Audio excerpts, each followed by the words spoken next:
قال رسول الله صلى الله عليه وسلم ما من أيام أعظم عند الله ولا أحب إلى الله العمل فيهن من أيام العشر فأكثروا فيهن من التسبيح والتهليل والتحميد والتكبير أو كما قال النبي الكريم صلى الله عليه وسلم إن الله وملائكته يصلون على النبي يا أيها الذين آمنوا صلوا عليه وسلموا تسليما اللهم صل على سيدنا محمد وعلى آله وأزواجه وأصحابه وأتباعه وسلم تسليما كثيرا كثيرا محترم حاضرین، عزیز بزرگوں اور بھائیوں، آج 2 جولائی 2021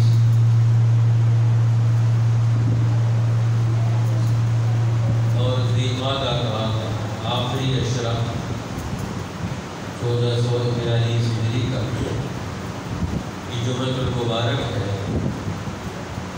اللہ تعالیٰ نے ان ایام کو حرمت والے دن مہینے قرار دیا ہے۔ یہ عزت والے مہینے ہیں، حرمت والے مہینے ہیں، لہذا ان مہینوں کو یہ شرف اور احترام بخشا گیا ہے۔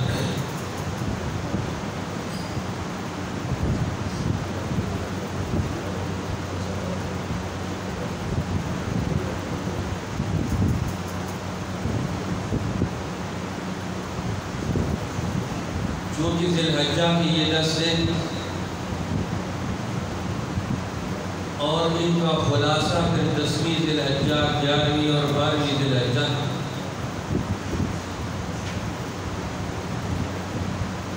مسلمانوں کو خاص طور پر اللہ جل جلالہ ان ایام میں دین حق کی نسبتوں کے ساتھ ربط اور تعلق دیتے ہیں۔ ان کی حیثیت اور عظمت اللہ کے حکم سے وابستہ ہونے کی بنیاد پر وہ قائم رہتی ہے، اور یہ تعلق اللہ کا اور بندوں کا، خاص طور پر مسلمان جماعت کا اللہ کے ساتھ مضبوط تعلق پیدا ہوتا ہے، کیونکہ اسی تعلق کی بنیاد پر کائنات کی ہر چیز کے ہاں مسلمانوں کی عزت اور عظمت وجود میں آتی ہے۔ اس لیے ایک مسلمان ان دنوں میں دین حق کا پورا تعارف حاصل کرتا ہے، دین کی ساری نسبتیں حاصل کرتا ہے، دین کا پورا پیغام اس کی زندگی میں واضح طور پر اور عملی طور پر نظر آنا چاہیے۔ یہ دن اسی لیے لائے جاتے ہیں کہ مسلمانوں کے علمی اور عملی تعلق کا، ایمانی تعلق کا اظہار ہو، پتہ چلے۔ لہذا اللہ تعالیٰ نے یہ قربانی کے دن اسی مقصد کے تحت رکھے، اور قربانی سے پہلے دل و دماغ کو تیار کرنا، ذہن تیار کرنا، اللہ کی عظمت اور بڑائی اور محبت دلوں میں اجاگر کرنا، یہ پہلا اور بنیادی ہدف ہے کہ مسلمان جو کام بھی کرے گا ہر کام اللہ کی عظمت اور محبت کی بنیاد پر کرے گا۔ اس لیے ان دنوں نبیوں کے آنے سے پہلے ہی اللہ جل جلالہ مسلمانوں کو اس کی طرف توجہ دلا دیتے کہ مسلمان دنیا کی عظیم ترین قوت ہے اور صالح ترین قوت ہے، مثبت قوت ہے جو شریعت کی نگاہ میں ہے۔ ایک ہے ہمارا آج کا وجود، آج کا مسلمان جو دین کے عمل سے دور ہے، دین کے علم سے دور ہے، دین کے اخلاق سے دور ہے، جہالت میں ڈوبا ہوا ہے، اسی طرح پستیوں کی گمراہیوں کی زندگی کے سارے اعمال کا مجموعہ بن گیا۔ نہیں، اصل مسلمان یہ کائنات کی سب سے بڑی صالح اور مثبت قوت ہے، باصلاحیت قوت ہے۔ اس لیے قرآن حکیم دنیا میں خوبصورت ترین اچھے لوگ ان کو دنیا میں دین حق کی محنت سے استوار کرتا ہے، پروان چڑھاتا ہے، انسانوں کے اندر سے خلاصہ نکالا جاتا ہے۔ مسلمان کون ہے؟ وہ سارے انسانوں کا خلاصہ ہے۔ انسانی زندگی کے اصول اور ضابطے اور ان کے علوم و افکار کا یہ سب سے بڑی نمائندہ قوت ہوتی ہے جو دنیا میں حق کا کردار ادا کرے۔ اس لیے مسلمانوں کو دنیا میں عقل مند بھی ہونا چاہیے، مسلمانوں کو دنیا میں صاحب علم بھی ہونا چاہیے، مسلمانوں کو دنیا میں صاحب اخلاق بھی ہونا چاہیے، مسلمانوں کو دنیا میں استعداد کا حامل بھی ہونا چاہیے کہ دنیا میں ہر صحیح اور اچھا کام ان کے ذریعے سے وجود میں آئے۔ لہذا اللہ جل جلالہ اپنے بندوں کے ذریعے سے دین کی ایسی نسبتیں، دین حق کے ایسے اعمال ان کو دنیا میں بروئے کار لانے کا حکم دیتے ہیں کہ جس سے ذہن بھی بدل جائے، جس سے عقل میں بھی تازگی پیدا ہو جائے، اور جس سے عمل کے اندر بھی حرکت پیدا ہو جائے، اور جس سے انسان کا وجود رگ رگ میں اللہ کی عظمت اور محبت اور بڑائی رچ بس جائے۔ تو ایسا عظیم ترین کردار قرآن حکیم مسلمانوں کے اندر دیکھنا چاہتا ہے۔ اللہ کے پیغمبر صلی اللہ علیہ وسلم ایسا عظیم ترین کردار دیکھنا چاہتے ہیں۔ لہذا قربانی کے یہ دن انہی نسبتوں کا اظہار ہے، قربانی کی یہ دن انہی نسبتوں کا اظہار ہے۔ اس لیے اللہ جل جلالہ نے کلام مجید میں اسی کی طرف توجہ دلائی ہے۔ وَلِكُلِّ أُمَّةٍ جَعَلْنَا مَنسَكًا لِيَذْكُرُوا اسْمَ اللَّهِ عَلَى مَا رَزَقَهُم مِّن بَهِيمَةِ الْأَنْعَامِ فَإِلَٰهُكُمْ إِلَٰهٌ وَاحِدٌ فَلَهُ أَسْلِمُوا وَبَشِّرِ الْمُخْبِتِينَ الَّذِينَ إِذَا ذُكِرَ اللَّهُ وَجِلَتْ قُلُوبُهُمْ وَالصَّابِرِينَ عَلَى مَا أَصَابَهُمْ وَالْمُقِيمِي الصَّلَاةِ وَمِمَّا رَزَقْنَاهُمْ يُنْفِقُونَ۔ اللہ فرماتے ہیں وَلِكُلِّ أُمَّةٍ جَعَلْنَا مَنسَكًا، ہم نے ہر امت کے لیے، ہر جماعت کے لیے، دنیا میں آنے والے ہر قوم کے لیے قربانی مقرر کر دی ہے کہ وہ دنیا میں اللہ کے نام پر قربانی دے۔ قربانی کے مقاصد کیا ہیں؟ لِيَذْكُرُوا اسْمَ اللَّهِ عَلَى مَا رَزَقَهُمْ، تاکہ ان کے دل اور زبان سے نکلنے والے الفاظ اللہ کے نام کی تاثیر کے یہ جانور کے اوپر منتقل ہو جائے۔ لِيَذْكُرُوا اسْمَ اللَّهِ، تاکہ اللہ کا نام لے، اللہ کا نام پڑھے، عَلَى مَا رَزَقَهُمْ، اس پر جو اللہ نے انہیں عطا فرمائے، مِن بَهِیمَةِ الْأَنْعَامِ، جو پائے۔ اب یہاں سے قرآن حکیم کی یہ آیات کچھ تو واضح احکامات عطا فرما رہے ہیں، اور کچھ آیات اس کے ضمن میں، اس مفہوم کے ضمن میں بھی کچھ مسائل اللہ تعالیٰ واضح فرما رہے ہیں، ان کو کی طرف بھی توجہ دلا رہے ہیں۔ تو پہلی چیز تاریخ انسانیت ہے کہ تاریخ انسانیت میں کن قوموں نے ترقی کی ہے، قوموں نے کامیابیاں حاصل کی ہیں جنہوں نے اپنے دین اور اعلیٰ نظریے کے تحت قربانی دی ہے. جو دنیا میں قربانی نہیں دے سکتا وہ دنیا میں آگے نہیں بڑھ سکتا، وہ دنیا میں کبھی بھی قائم نہیں رہ سکتا. جو قربانی دے گا وہ دنیا میں قائم رہے گا، وہ دنیا میں باقی رہے گا، وہ دنیا میں ترقی کرے گا. جو میدان میں نہیں اترتا، جو ہاتھ بھی نہیں ہلاتا، جو پاؤں بھی نہیں ہلاتا، جو مال بھی نہیں خرچ کرتا، جو زبان کا استعمال کر کے علم حق کے اشاعت میں قربانی دینے کے لیے تیار نہیں، تو دنیا میں ایسی لیزی قومیں، ایسی پست اور بے ہمت قومیں، ان کا دنیا میں وجود مٹ جاتا ہے. اس صفحہ ہستی سے ان کا نام و نشان مٹ جاتا ہے. وہ دنیا میں باقی نہیں رہتے، وہ اینٹ پتھر کی طرح گمنام ہو جاتے ہیں. اینٹ اور پتھروں کا کیا دنیا میں نام رکھا جاتا ہے، اور ان کا نام بھی گم ہو جاتا ہے. وہ نام نشان ان کا مٹ جاتا ہے، ان کی حیثیت ختم ہو جاتی ہے.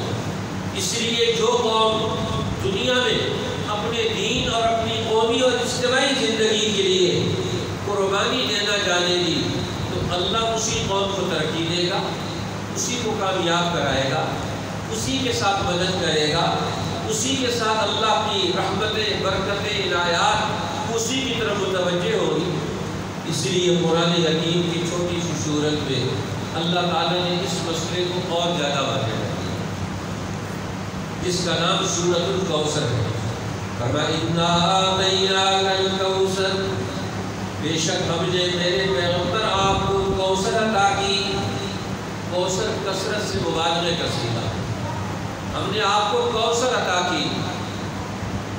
اب کوثر کی تعریف اور اس کی تشریح مفسر قرآن حبر هذه الأمة ترجمان القرآن حضرت عبداللہ ابن عباس رضی اللہ تعالیٰ عنہ فرماتے ہیں قرآن حکیم کی دوسری آیت میں اللہ تعالیٰ نے اس کی جو تعریف کی ہے وہ حکمت کے ساتھ کی ہے، خیر کثیر کے ساتھ کی ہے. فرمایا یہ کوثر سے مراد خیر کثیر ہے، لہذا یہ کوثر سے مراد دنیا میں دین حق کی اساس قرآن حکیم ہے جو پیغمبر کو دیا گیا. اب پیغمبر کے ذریعے سے امت کو قرآن اور اس کی تشریحات، اس کی تعبیرات، اس کی تفسیر اور تعبیر وہ امت کو حاصل ہوئی. لہذا اِنَّا أَعْطَيْنَاكَ الْكَوْثَرَ، ہم نے آپ کو کوثر عطا کی، خیر کثیر عطا کی. اور خیر کثیر کون سی ہے؟ اس کا نام ہے حکمت. اللہ نے خود ہی کلام مجید میں دوسری جگہ ارشاد فرمایا. امام انقلاب مولانا عبید اللہ سندھی رحمۃ اللہ علیہ قرآن حکیم کی اس آیت کی تفسیر کرتے ہوئے فرماتے ہیں اللہ نے کلام مجید میں حکمت کو خیر کثیر سے تعبیر کیا. وَمَن يُؤْتَ الْحِكْمَةَ فَقَدْ أُوتِيَ خَيْرًا كَثِيرًا، جس کو حکمت اور دانائی مل گئی اس کو بڑی خیر مل گئی. تو اللہ نے قرآن کا نام رکھا کوثر، اور یہ خیر کثیر ہے، یہ حکمت اور علم کی کتاب ہے. اب قرآن کی نزول سے انسانی دماغ کو علم اور حکمت سے آراستہ کیا جائے گا، اسے قرآن کی عقل عطا کی جائے گی، اور قرآن اللہ کا علم ہے. تو گویا قرآن کے ذریعے، نبی کے ذریعے دنیا میں بسنے والے ان انسانوں کی کوپڑیوں کے اندر جو گمراہی موجود ہے، جو شرک موجود ہے، جو تنگی موجود ہے، جو زیغ و ضلال موجود ہے، جو ان کے فرسودہ افکار موجود ہیں، جو گھٹیا باتیں ان کے دماغوں میں داخل ہو چکی ہیں، اب پیغمبر کی محنت اور قربانی سے یہ ان کے دل و دماغ میں داخل کی جائیں گی. ہر جگہ یہ باتیں انہیں سنائی جائیں گی، ہر مجلس میں یہ باتیں انہیں بتائی جائیں گی، ہر جگہ انہیں یہ باتیں سمجھائی جائیں گی. پیغمبر کی 23 سالہ زندگی کے شب و روز، رات اور دن، صبح اور شام، دن اور دوپہر، کون سا وہ وقت ہے جو پیغمبر قرآن حکیم کے علم سے اپنے آپ کو جوڑے ہوئے نہ قرآن سناتے. آج مسلمان سے قرآن سننے کے لیے تیار نہیں. مسجدیں فارغ ہیں, درس کے حلقے فارغ ہو گئے, کوئی بیٹھنے والا نہیں, آنے والا نہیں, لیکن کھوپڑیوں میں ہر چیز داخل ہو رہی ہے. انسان دنیا میں بسے, اس کے دماغ میں ادھر ادھر کی کوئی چیز داخل نہ ہو, یہ ہو ہی نہیں سکتا. بازار جائے گا, وہاں سے باتیں اس کی کھوپڑی میں داخل ہوگی. اسی طرح مجلسوں میں بیٹھے گا, اس کے دل و دماغ میں ادھر ادھر کے خیالات منتقل ہوں گے. اس لیے قرآن حکیم پہلا اصول سمجھاتا ہے کامیابی کا. وہ کیا ہے کہ تمہارے دل میں, تمہارے دماغ میں, خیالات میں, افکار میں, سوچنے سمجھنے میں حق باتیں داخل ہو جائیں. یہ اللہ کا علم تمہارے دماغ میں منتقل ہو.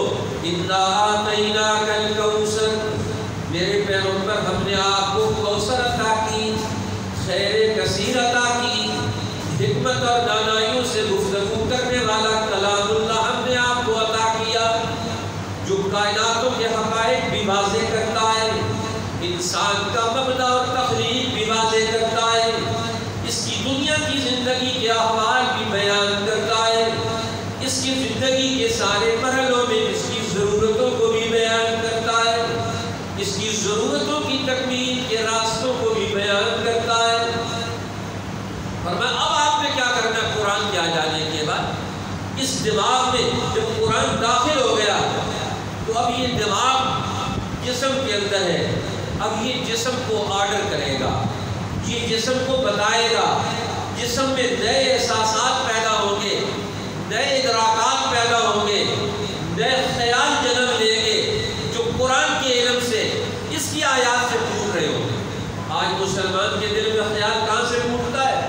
شیطانی وسوسوں, شیطانی خیالات سے, شیطانی علوم و افکار سے. دنیا کے ہر باطل اور جھوٹ کی باتیں ہم سن کر اپنے دل و دماغ میں جگہ دیتے اور پھر انہی کے ذریعے سے آگے عمل کرتے. قرآن کہتے نہیں, پہلے اپنے دل و دماغ میں کوثر کو داخل کریں, پہلے خیر کثیر کو داخل کریں, پہلے اس علم و حکمت اور دانائی کی بات کو داخل کریں, اور پھر اس کے بعد کیا کریں؟ پھر اگلے عمل اختیار کریں. اب تمہارا ہر عمل اس حکمت اور خیر کثیر سے جڑا ہوا ہو. فَصَلِّ لِرَبِّكَ, اب اپنے رب کے لیے نماز پڑھ. پہلا کام علم حاصل کرنا, دوسرا کام اپنے رب کے لیے نماز پڑھنا, اپنے رب کے سامنے اپنے آپ کو جھکا دینا, اپنے برتن کو رب کے سامنے پیش کر دینا. نماز کس چیز کا نام ہے؟ امام الائمہ امام شاہ ولی اللہ محدث دہلوی رحمۃ اللہ علیہ فرماتے ہیں جب انسان نماز کے لیے کھڑا ہوتا ہے یہ اپنے دل اور دماغ کو اللہ کے سامنے پیش کر دیتا ہے کہ اللہ میرا دل صرف تیرے لیے خالی ہو گیا, اب تیری رحمت, تیری برکت, تیری توجہ, تیری تجلی, تیری عنایات, تیرا نور یہ میرے دل میں داخل ہوگا. اس لیے ایک مسلمان 5 وقت دن میں نماز کے لیے کھڑا ہوتا ہے تو اپنے دل کا رخ ادھر کر لیتا ہے, ادھر سے میرے اس کے دل میں انوار و برکات داخل ہوتے ہیں. فَصَلِّ لِرَبِّكَ, اپنے رب کے سامنے کھڑا ہو جا, اپنے رب کی طرف متوجہ ہو جا, اپنے رب کے سامنے عبادت میں, عبدیت میں, بندگی میں لگ جا. اب سب کو پتہ چل جائے کہ یہ ایک اللہ کا بندہ ہے. اور پھر جب نماز سے فارغ ہو کر گھر جائے گا, بازار جائے گا, میدانوں میں جائے گا, تو وہاں بھی اس دین کی حکمت اور دانائی اور علم سے تو علیحدہ نہیں ہو سکتا. وہاں سے کیا کر, منحر اور قربانی کر. وہاں سے قربانی کا حکم مل گیا. اب نہر کہتے ہیں اونٹ کی قربانی کو, چونکہ عربوں میں اونٹ کثرت سے ہوتے تھے, بکریاں کثرت سے ہوتی تھی, لیکن پہلے درجے میں اللہ نے اونٹ کی قربانی کا حکم دیا. یہاں منحر قربانی کر, نہر کر, اونٹ کو ذبح کر. اب یہ آیت نازل ہوئی, حضور علیہ السلام نے حضرت علی کو حکم دیا, علی جاؤ, جا کر ہمارے اونٹوں میں سے ایک اونٹ ذبح کرو. اونٹ ذبح کر کے, یا رسول اللہ کیا کروں؟ اور میں اونٹ ذبح کر کے میرے قبیلے کے دوستوں کو جمع کر, ان کی دعوت کر, ایک اونٹ کم از کم 100 آدمی کھاتا ہے. اب کم از کم کا مرتبہ کیا ہے؟ فرمایا 100 آدمی جو اونٹ کی دعوت پر جمع ہو جائے ان کے لیے اونٹ قربان کرو. اس لیے قربانی کا یہ عمل اللہ نے اس کو قربانی قرار دے کر اس کو ایسا صدقہ نہیں قرار دیا جو صدقہ واجبہ صرف غریب کھائیں گے. اب قربانی جو ہے اس کو ایسا عمل نہیں قرار دیا کہ جو صرف غریبوں کا حق ہوگا، اس کو عام کر دیا. اس انفاق کو، اس قربانی کے استعمال کو عام کر دیا کہ جس میں امیر بھی کھا سکتا ہے، غریب بھی کھا سکتا ہے، گھر والے بھی کھا سکتے ہیں، باہر والے بھی کھا سکتے ہیں. معاشرے کے ہر طبقے کو آپ اس قربانی میں شامل کر سکتے ہیں. قربانی واجب بھی ہے اور قربانی اس کی حیثیت کو اللہ نے عمومیت دے کر اس کو قائم کر دیا اور فرمایا منہر قربانی کر. اب حضرت علی نے فرمایا حضور میں نے جمع کر لیا، لوگوں کو بھی جمع کر لیا، اونٹ کو پکا کر ذبح کر کے گوشت بنا کر میں نے اس کی دعوت بھی تیار کر دی. اب جب دعوت دسترخوان لگ گیا، اب قریش کے بڑے بڑے لوگوں کو جمع کر دیا تو اللہ کے پیغمبر ان کے سامنے قرآن پیش کرتے ہیں، ان کے سامنے اس علم الہی کو پیش کرتے ہیں کہ آج تمہاری زندگی اس علم الہی سے کیوں کٹی ہوئی ہے؟ تم اس سے کیوں دور ہو گئے ہو؟ تم ابراہیم علیہ السلام کی اولاد ہو، جنہوں نے قربانی دے کر بیت اللہ کو یہاں آباد کیا تھا، جنہوں نے قربانی دے کر اپنے بیٹے کی اس دھرتی کو آباد کیا تھا. تم نام اور نسبت ان کی رکھتے ہو لیکن تمہارا عملی اظہار تو یہ تو شیطانوں کے ساتھ جڑتا ہے، یہ تو جھوٹے لوگوں کے ساتھ جڑتا ہے. یہ تو ابراہیم علیہ السلام کی اس ملت حنیفیت اور توحید کا، عدل کا، مساوات کا دین نہیں ہے. تمہارے یہاں ظلم ہے، تمہارے یہاں سود ہے، تمہارے یہاں یتیموں کا مال کھانا ہے. قربانی کا نتیجہ کیا آنا چاہیے؟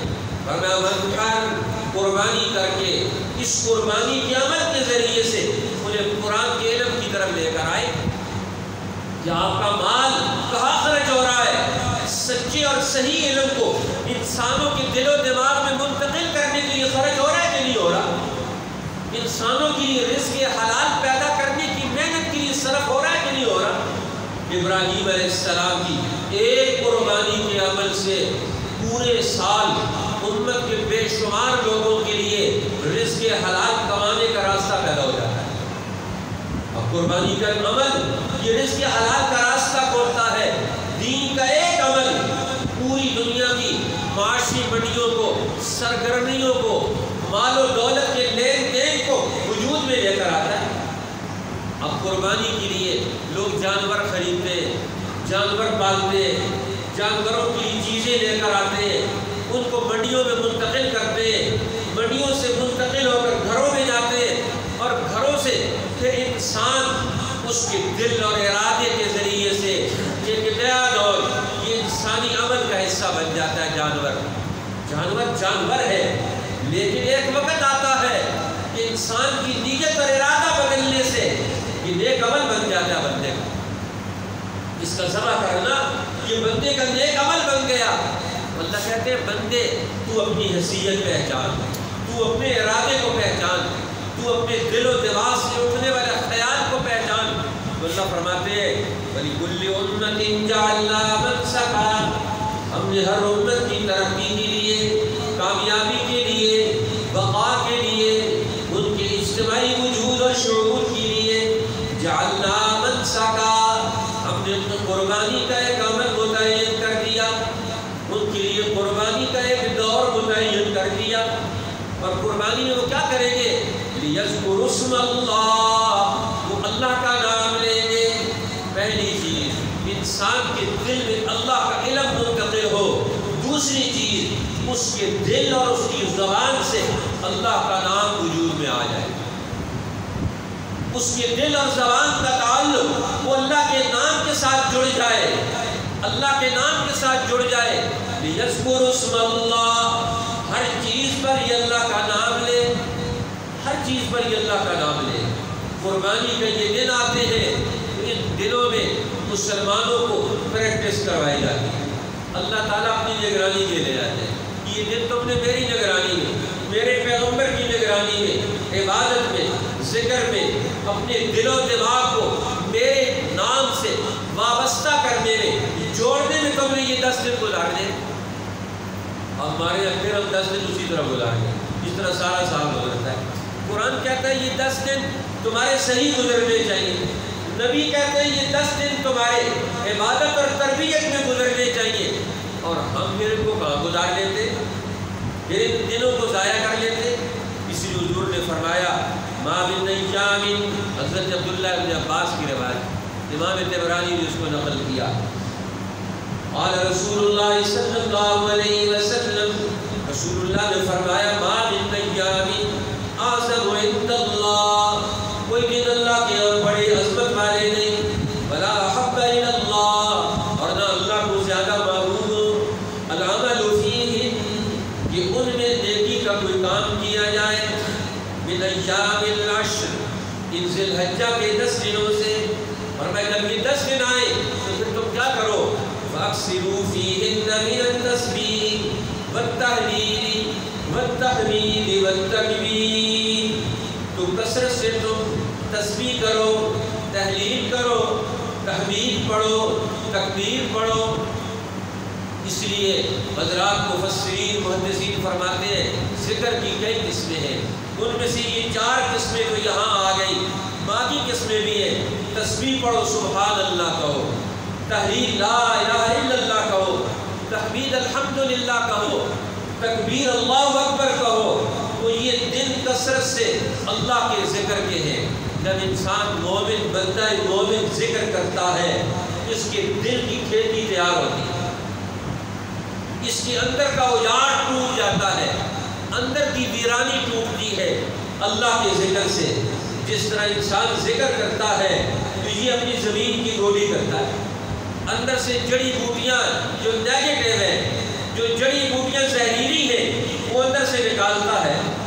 اس لیے لا الہ الا اللہ کا ذکر کیا ہے، یہ اولیاء اللہ بتاتے ہیں، جو کسی سچے پیر سے بیعت ہوتا ہے، وہ صاحب شریعت، صاحب علم، صاحب سنت نبوی ہو، تو وہ اللہ کے ساتھ جوڑتا ہے لوگوں کو۔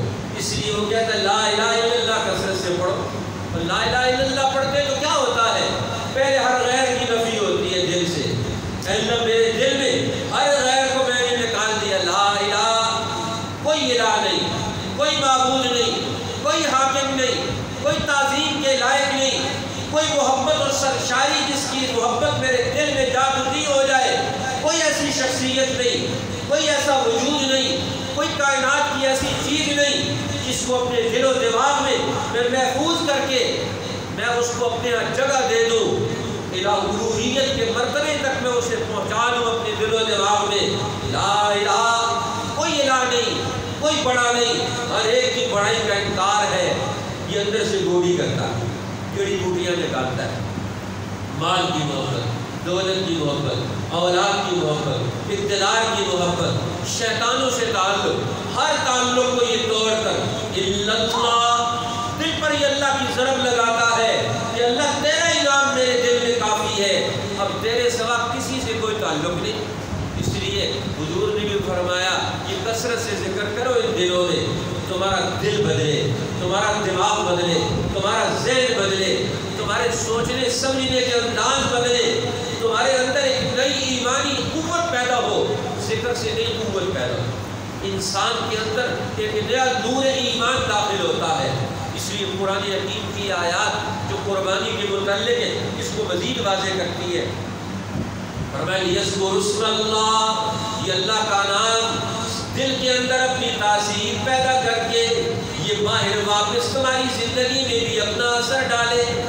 لیذکر اسم اللہ علی ما رزقہم من بہیمۃ الانعام، تاکہ تم اللہ کا نام لو، اللہ نے جو تمہیں نعمتیں عطا فرمائی، من بہیمۃ الانعام، رزقہم اسے عام رکھا، من بہیمۃ الانعام ایک جزوی مثال دے کر پیش کیا، فرمایا یہاں قربانی کا ذکر ہو رہا ہے تو قربانی کی جانور پر اللہ کا نام پڑھنا ہے تاکہ وہ حلال ہو جائے، تاکہ اللہ کے نام کی تاثیر سے تمہارا نیک